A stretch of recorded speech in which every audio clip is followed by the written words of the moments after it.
ஐயையோ, பொய்யா சொல்றாங்கப்பா. 75 வயது அல்லது அதற்கு மேலுள்ள மூத்த குடிமக்களுக்கான வருமான வரி விலக்கு அளிக்கப்பட்டுள்ளதாக சமூக ஊடகங்களில் செய்தி ஒன்று பரப்பப்பட்டு வருகிறது.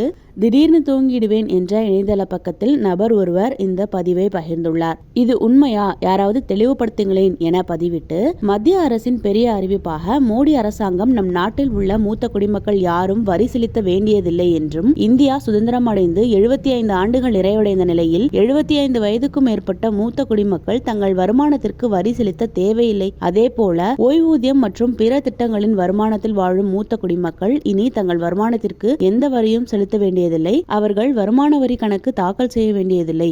மூத்த குடிமக்களுக்கு இதிலிருந்து விலக்களிக்கப்படுகிறது என அந்த அறிவிப்பை சுட்டிக்காட்டி அதில் பதிவிட்டிருந்தார்.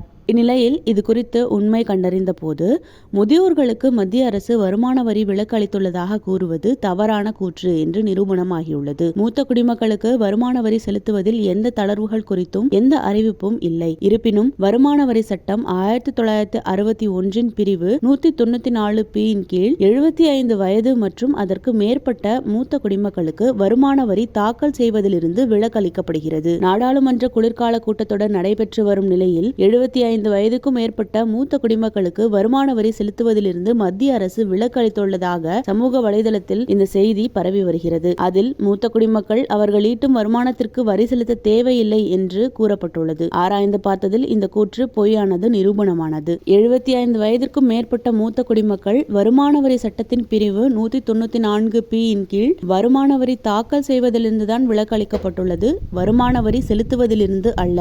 எனவே மத்திய அரசின் புதிய அறிவிப்புக்கு பிறகு மூத்த குடிமக்கள் இனி வருமான வரி செலுத்த வேண்டியதில்லை என்ற கூற்று தவறானது.